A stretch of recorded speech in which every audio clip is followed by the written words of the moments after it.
First of all, soap, don't even think about it. The closest thing to bathing that Daniel did was during the summer months when, once or twice a week, he'd wade into the nearby pond and scrub his face with a handful of sand. Say what you will, but what he lacked in deodorization, he certainly made up for in exfoliation. Yeah. Admittedly,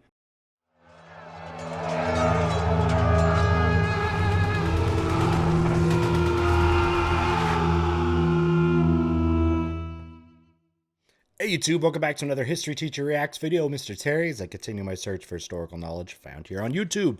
Alright guys, today's video is heading back to one of our favorite Salmonella, and it blew me away how many Salmonella videos I've watched, but a lot I have not watched. And everybody keeps clamoring for him to come back because he's kind of been on a hiatus and things like that, and I'm one of those too, because he has these awesome stories, you know, of history that you usually have never heard of, and then adding his brand of humor is always a win-win. Anyway, today's video we're going to check out is Daniel Dancer, History's Biggest Cheapskate. So another little oddity in the catalog of Mr. Salmonella. So I'm interested to know how much of a cheapskate Mr. Dancer actually is.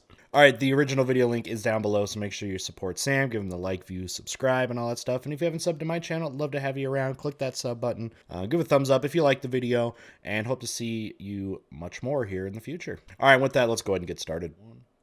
this video is sponsored by Skillshare. Skillshare, learn how to do stuff. Hi, kids. Hey kids. Hey, You're kids. probably familiar with at least a few characters whose obsessive penny pinching truly knows no bounds. Yes, Sure. from Ebenezer Scrooge to Scrooge McDuck. Nobody hoards money quite like misers. But these guys aren't the most miserly misers out there, not I'm sure you all knew that those characters are related, right?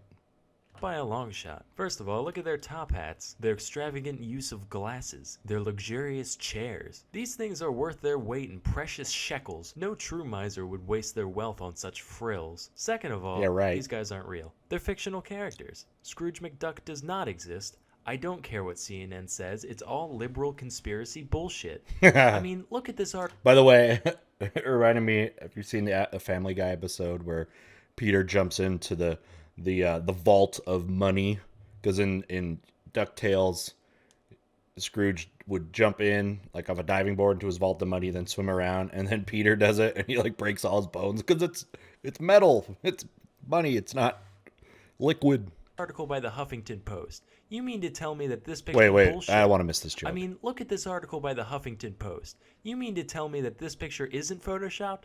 Ridiculous. But you know who was real? One Daniel Dancer of London, England. Born in 1716, Daniel's father died at a young age, leaving behind a large agricultural estate for Daniel to oversee. When it was first inherited, the property brought in a few £100s a year, which doesn't sound like much today, but given that a general laborer could be expected to make around £19 per year in 1710, it's safe to say that Dancer could afford to live a fairly lavish lifestyle off his passive income alone. Okay, so we're setting up something here with being a cheapskate. He comes from money, right? Cheapskate, you know, isn't just a thing that it's going to be from the poor. Now, I know you want some historical context here. The Great Depression had a huge effect on people, and this has nothing to do with that.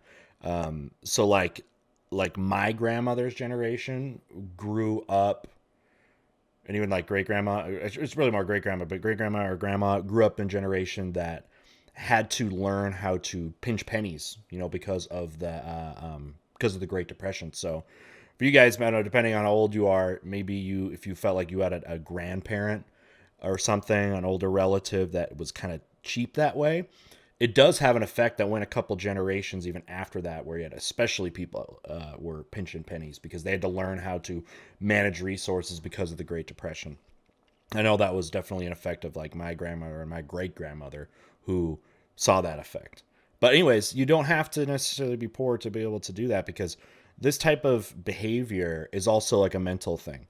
You know, the same way that like somebody might be a hoarder, that there's like a mental tick of something that goes on there. And I think it has a similar effect with cheapskates, right? Even if you have the money to do something, there's something that goes on in here that triggers that.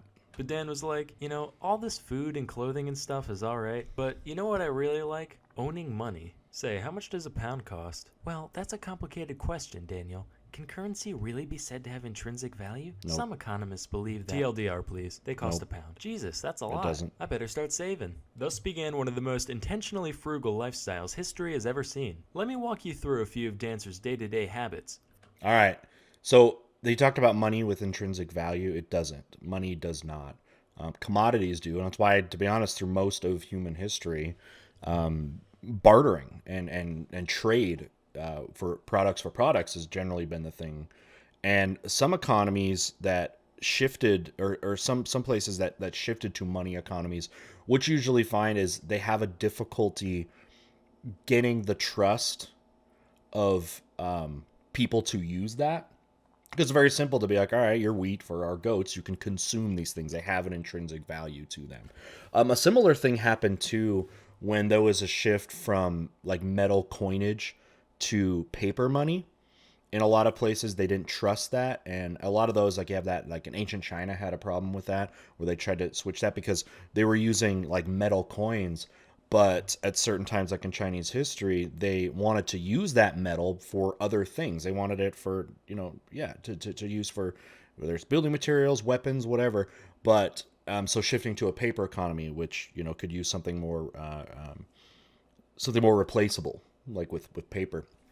And I've always had that problem of that value intrinsically. First of all, soap, don't even think about it. The closest thing to bathing that Daniel did was during the summer months when, once or twice a week, he'd wade into the nearby pond and scrub his face with a handful of sand. Say what you will, but what he lacked in deodorization, he certainly made up for in exfoliation. Admittedly, all of London probably reeked to high hell back then. For sure. So while Daniel's smell might not have tipped people off his eccentricity, his clothes almost certainly did. Okay, I might have missed it, and I don't want to necessarily go back, but I think I forgot what time period this is. For Britain. Now, if it's like industrial era sort of, then, or even before that, around industrial era, pollution was terrible, and the high urbanization of places like London and cities like Manchester saw those places being awful when it comes out. Disease outbreaks like cholera and things would wipe people out, and for a long time there, like London was the biggest city in the world and the most densely populated city in the world, and it was truly disgusting.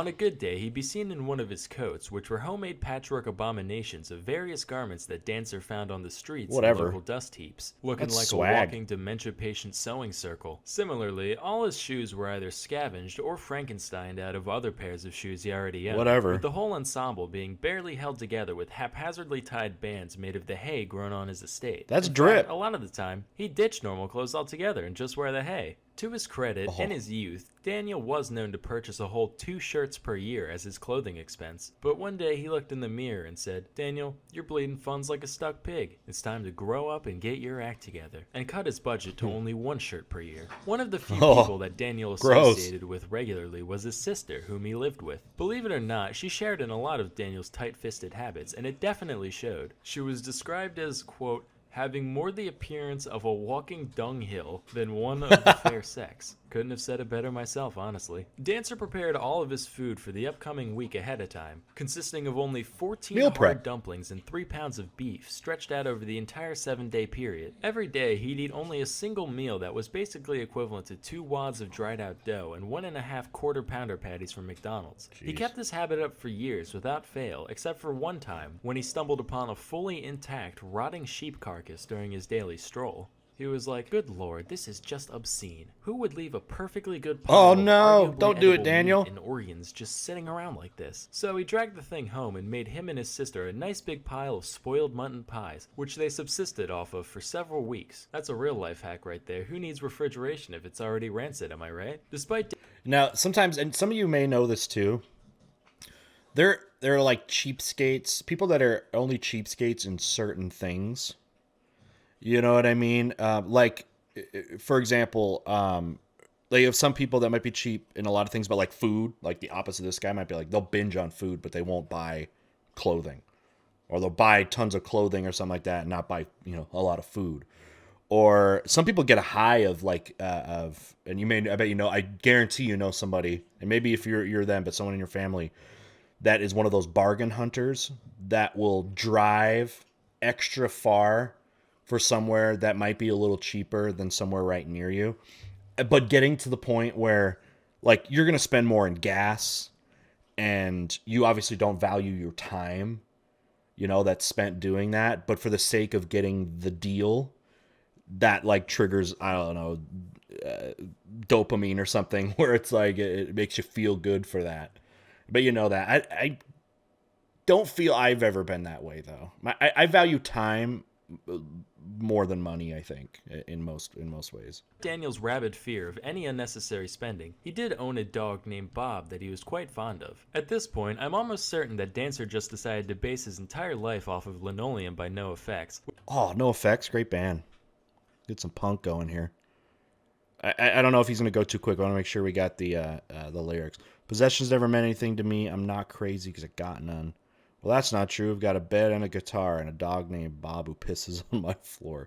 That's right. I've got a floor. So what? So what? So what? Which is pretty incredible considering linoleum wasn't even invented for another 100 years. Anyway, though, one day, Daniel's neighbor came to complain about how Bob had been harassing his sheep. So Daniel said, "Don't worry, boy. I ain't gonna kill you. But we don't want a lawsuit on our hands, do we?" "No, we don't. What would we do if a lawyer came around here, huh?"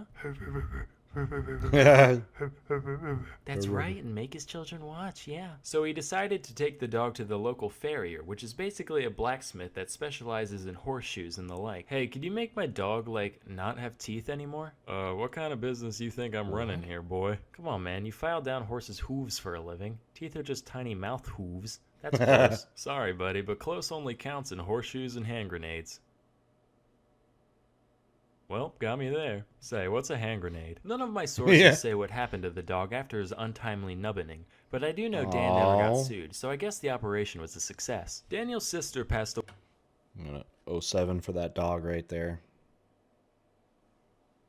Away in 1766, leaving him so distraught that he actually went out of his way to buy mourning clothes for her funeral. And by that I mean he bought a pair of secondhand black stockings, and that's it. Still, that's a big deal when it comes to the likes of Dancer. At this point, the only person close to a friend that Dancer had was a woman known as Lady Tempest. She was so influential over him that she was actually able to convince him to buy, get this, a 1 shilling hat. Whoa! This was quite an accomplishment, as Daniel's last hat was older than half of you at 14 years old. "What? I'm not. You don't." Is this you? You. Wait, what? Meow. You. Why the cat? Of course, the next time Lady Tempest went to hang out with him, he was still wearing his old disgusting hat. When questioned about the one he bought, he goes, "Oh yeah, that frilly old thing. Sold it for a 6 pence profit. Super easy too. I tell you, forget house flipping. Hat flipping is going to be the cool new thing pretty soon." Lo and behold, 250 years later, he was wrong. Well, that actual audio of the car that parked outside my apartment while I was trying to record. Nice. How many of you are the fedora? Are you the fedora kid at school? Are you the fedora kid? I think there's a few Daniel of you out died there. at the ripe old age of 78, which seems pretty shocking considering the whole not using soap, eating rotten food thing. But I guess Actually, it's near you're right. total isolation from other people. And pre-industrial, because it was 1700s there. It's pre-industrial. Living to 78 is very impressive. Usually you come down with something by then. And with his cleanliness habits, that's actually really impressive. I don't know, maybe it had the opposite effect where he was exposed to so many gross things, he just was immune to everything. People made up for that when it came to preventing illness. Though he never ended up shelling out any of the massive hoard of wealth that he accumulated over this time, his efforts weren't completely in vain. Yeah, where did it all By the go? time he passed away, Daniel's estate was now pulling in about £3,000 in yearly net revenue, 10 times the amount it earned when he first inherited it. So What are you making money though off of that? I mean, what does the manor do? Is there agriculture or something? Like, how does it bring in money, you know? of the story, parsimony has its place. While it's good to save money, don't torture yourself just for the sake of a few bucks. Sure. Next time your parent or significant other insists on turning down the thermostat or keeping the windows up to save gas, I'm that person. Like in the house, I have a low thermostat, but not necessarily because of the money. I just like things a little bit colder. I do like things colder. And as far as the car goes, I like the wind down because I like the window down because I like the sensation of the wind. But maybe there's a little bit of thing though. It's like AC, it's gonna make my engine work harder or whatever. I'm gonna have to use more fuel and stuff, but I don't know. just say, hey, are we human? or are we dancer? But you know what else is more Killers? valuable than money? Knowledge. That's why you need to try Skillshare.com. Skillshare is an online learning community with over 23,000 classes in technology, design, business, and more. Premium membership gives you unlimited access to high-quality classes on must-know topics so you can improve your skills, unlock new opportunities, and do the work you love. Want to learn how to budget your life without turning into a filthy carcass-eating loner? Try the Core 4 of personal finance. You'll learn all the money management skills that really should be taught in school but aren't in no time. If you're looking for something a little more ambitious, it's never too early or too late to try your hand at entrepreneurship. With some of these classes, you can turn that one genius business idea that you and your friends had that one night into reality. Join the millions of students already learning on Skillshare today with a special offer just for my viewers, where you can get 2 months of Skillshare for just 99 cents. To sign up, go to skl.sh/sam04.